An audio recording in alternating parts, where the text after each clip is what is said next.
My name is David Brooks. I'm going to tell you the story of a young man named Harold.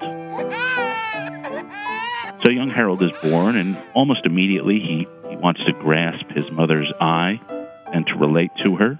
Scientists can take a look at the relationship between a mother and her child at even age 18 months, and if there's a secure attachment there, they can predict with about 77% accuracy who's going to graduate from high school. Kids who have secure attachments will know how to negotiate the world and will know how to use adults as tools for learning.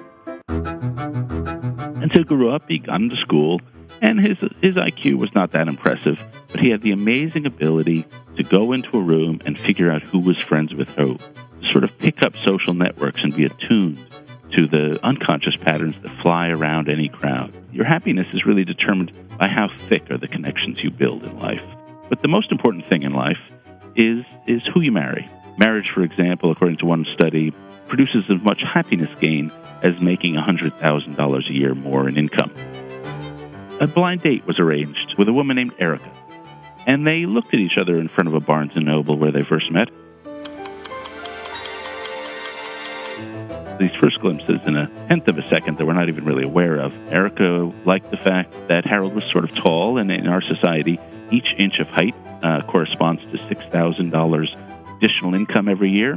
Harold was drawn to her fertility signs, that she was a comely, shapely young woman who carried herself with confidence. And so immediately they had a sort of bond, and we say opposites attract. But in fact, we're drawn to people very much like ourselves with the same IQs. There's some studies show even with the same nose width. And if you had looked at them in the course of this lunch, you would have found them mimicking each other like crazy. The more people physically mimic each other, the more they understand each other. And so what they were doing was assigning values to each other.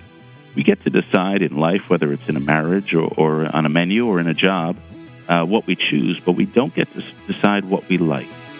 And that's because what our emotions do is assign value to things. So the idea that there's a distinction between reason and emotion is a totally bogus distinction. Reason relies on emotion to determine what it wants and what's of value. And so they got married, and they actually had a long and fulfilling life. And it was not the sort of thing they were prepared for. The society doesn't prepare them particularly well for this. But it was a sort of thing their unconscious minds have prepared them for.